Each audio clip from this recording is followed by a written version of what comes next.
Everyone in the room saw the same thing, a giant dog pressing toward a small child. Nobody saw what the dog was reading until it was almost too late to matter. It started on a Sunday morning. Vashti Klein was 37, a former occupational therapist who had left her practice 2 years earlier to be home with her son Leo, 20, 2 months, and her daughter Elise, 4. The Great Pyrenees, a 6-year-old male named Atlas, was the size of a small piece of furniture, 123 pounds of white fur, and patience and the deep-chested calm of a breed that has been watching over living things for 3,000 years. He had been, in the language Vashti used with strangers at the dog park, unusually good with the kids. What she meant was that Atlas had never once in 2 years of daily proximity to toddlers done anything she could classify as unpredictable. He had never knocked them down, he had never snapped, he had never positioned himself in a way that made her nervous, which is why Sunday morning made no sense. Leo had eaten breakfast 20 minutes earlier, the same breakfast he ate every morning: scrambled eggs and half a banana and a few small pieces of toast. He was on the living room floor with a set of stacking rings, working through the logistics of the yellow one and the red one with the seriousness of a person doing important work. Atlas had been in the kitchen.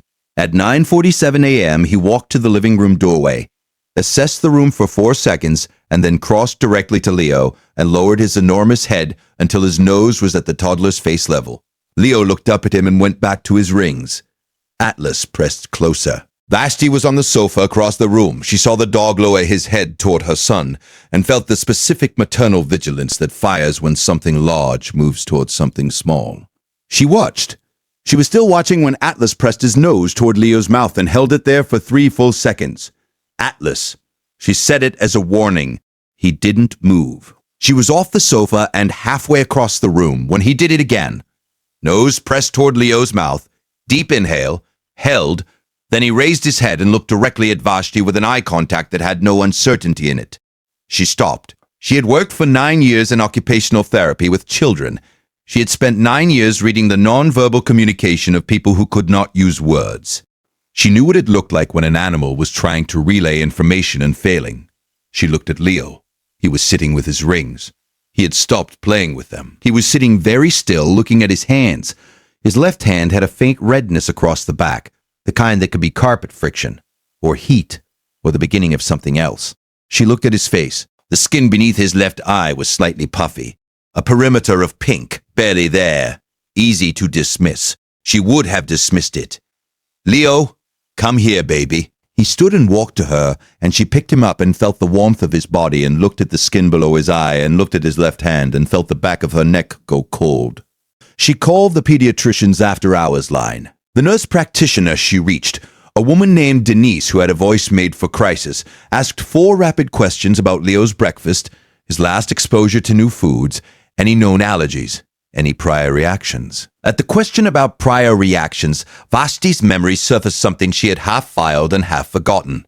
6 months earlier, Leo had eaten scrambled eggs at a friend's house and had a small rash on his chin they had attributed to drool. Denise said, "I want you to go to urgent care right now. Don't wait to see if it progresses. Go now. If you stay for stories about what animals sense before we do, you're in the right place.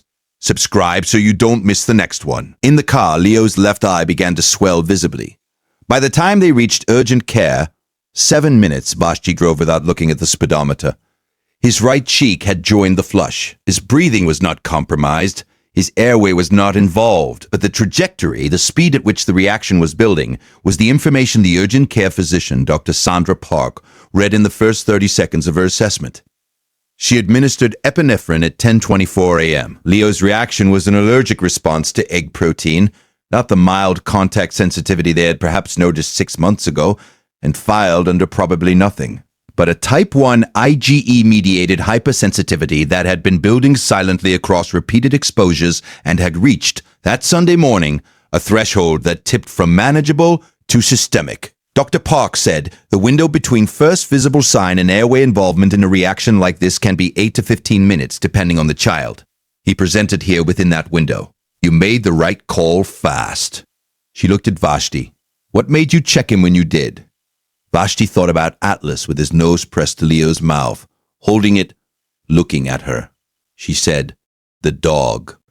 Dr. Park was quiet for a moment. Allergic reactions produce histamine and specific immunoglobulin compounds that alter breath chemistry. Dogs detect those changes in exhaled air before visible skin involvement in documented cases. I don't think this is as unusual as it sounds.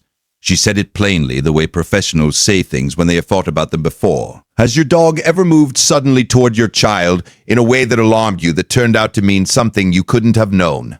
Tell us in the comments. These stories deserve to be heard. Leo has been allergy tested. He carries an EpiPen now. His diet is managed. He has not had a second reaction. Atlas still checks him at breakfast. Not every morning, but on the mornings when something in Leo's chemistry registers as worth checking, the old dog walks to the table, positions his nose near the boy's face for a moment, and then either returns to his mat or stays close. On the mornings he stays close, Vashti watches Leo's skin for the rest of the day.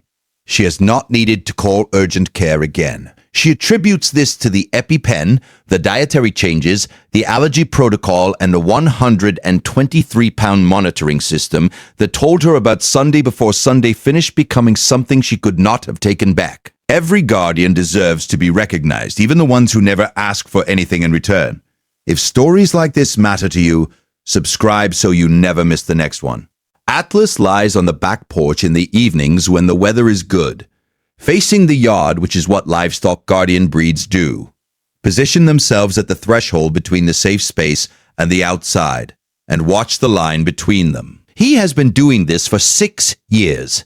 He will probably do it until he can't. That is enough. That has always been enough. Next story.